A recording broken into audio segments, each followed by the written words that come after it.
अस्पताल का उद्घाटन किया है।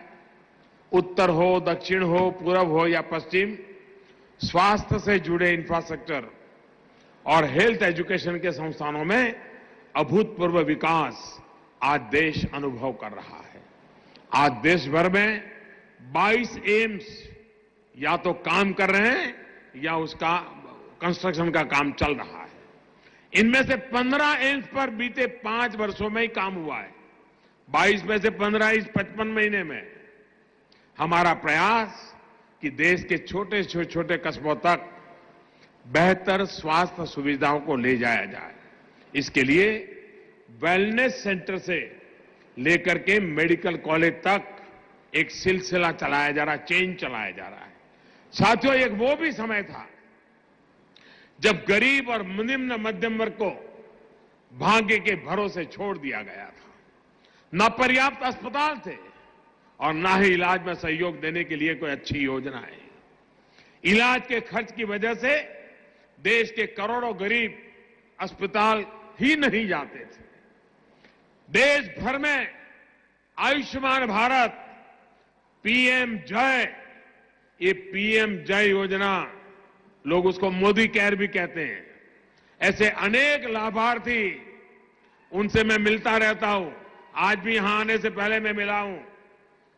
आजकल मैं देश भर में जब भी ऐसे लाभार्थियों से मिलता हूं, उनसे बातें करता हूं। आयुष्मान भारत योजना उनके लिए जीवनदान बन के आई है। साथियों, इस योजना को 5 महीने से कुछ ही ज्यादा वक्त हुआ है, लेकिन अब तक 14 लाख से अधिक गरीब मरीजों को इलाज मिल चुका है। आज गरीब से गरीब को भी अच्छे इलाज का विश्वास मिला है। तो उसके पीछे कैसे संभव हुआ? ये आज गरीब को इतनी सुविधा मिल पाई, इसके पीछे किसकी ताकत है?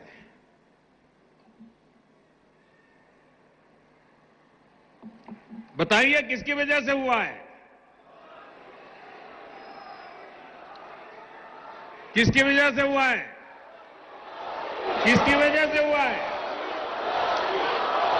अरे दोस्तों, ये मोदी की वजह से नहीं हो पा रहा है। ये हो पा रहा है इसलिए कि आपने 2014 में सही निर्णय किया था, सही जगह पे वोट दिया था। 2014 में आपने सही नियत वाली एक मजबूत सरकार के पक्ष में मत दिया था। उसी का परिणाम आज देश, हमारा गरीब और मध्यम वर्ग का परिवार उसका फायदा उठा रहा है। उसको जिंदगी में नई आशा पैदा हुई। भाई और बहनों, हमारी सरकार ने एक बुनियादी बदलाव देश की राजनीति में करने का प्रयास किया है। जो भी करना है साफ सुथरा और डंके की चोट पे करना है।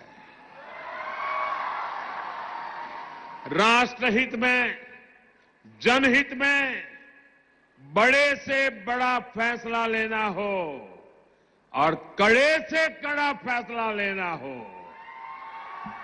हम पीछे नहीं रहते। आप देख रहे हैं, बात चाहे भ्रष्टाचार से लड़ने की हो या फिर आतंकवाद से, हमारी नीति और नियत दोनों मेरे देशवासियों आपके सामने है। याद करिए दोस्तों, इस सिविल अस्पताल में क्या हुआ था? यह अस्पताल इंसान को जिंदगी देता है और राक्षसों ने, मैं जब यहां मुख्यमंत्री था, इसी सिविल अस्पताल में बम धमाके किए थे और निर्दोष लोगों को मौत के घाट उतार दिया था। याद है कि नहीं है? सीमा के उस पार से आतंक होता था।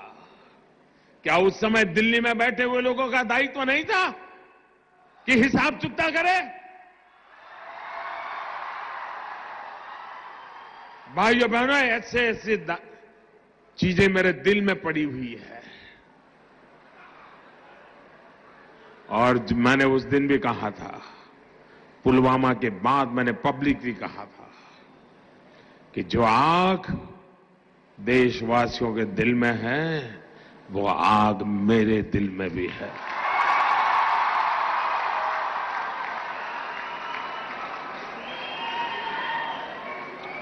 अगर उस समय सरकार में दम होता तो अहमदाबाद की सिविल अस्पताल में निर्दोषों की जान लेने वालों को वहां जाकर के भी हिसाब चुकता कर देते भाई। मुंबई में 26/11 हुआ, निर्दोष लोगों को मौत के घाट उतार दिया गया, और हम कुछ दिन के बाद चलो अब ठीक हो गया, सब लोग काम पे लग गए। आप मुझे बताइए दोस्तों, आतंकवाद के खिलाफ लड़ना चाहिए कि नहीं लड़ना चाहिए? आतंकवाद को जड़ मूल से उखाड़ना चाहिए कि नहीं उखाड़ना चाहिए?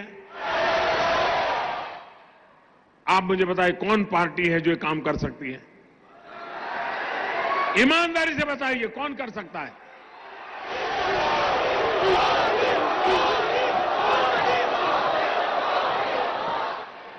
हम एक तरफ गलत करने वालों को सजा दे रहे हैं, तो वहीं ईमानदारी से काम करने वालों का सम्मान भी कर रहे हैं। और भाइयों बहनों, मैं आज अहमदाबाद की धरती पर आया हूं और सिविल अस्पताल में आया हूं, तो वो दृश्य मैं भूल नहीं सकता हूं। और इसलिए मैं आपको कहना चाहूंगा, 7वें पाताल में होंगे उनको भी मैं छोड़ने वाला नहीं हूं।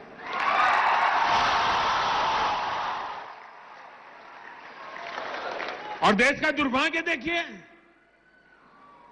कुछ लोगों को तो पता नहीं क्या हो गया है।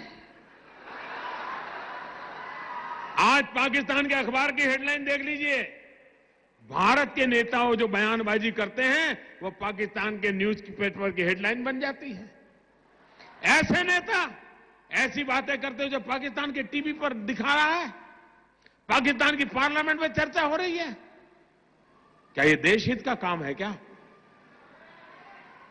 आप ऐसी बात बोलोगे जिसे पाकिस्तान तालियां बजाए? अरे देश की जैन सेना ने पराक्रम किया है, देश की सेना ने हिम्मत दिखाई है, और मैं दोस्तों इंतजार लंबा नहीं कर सकता।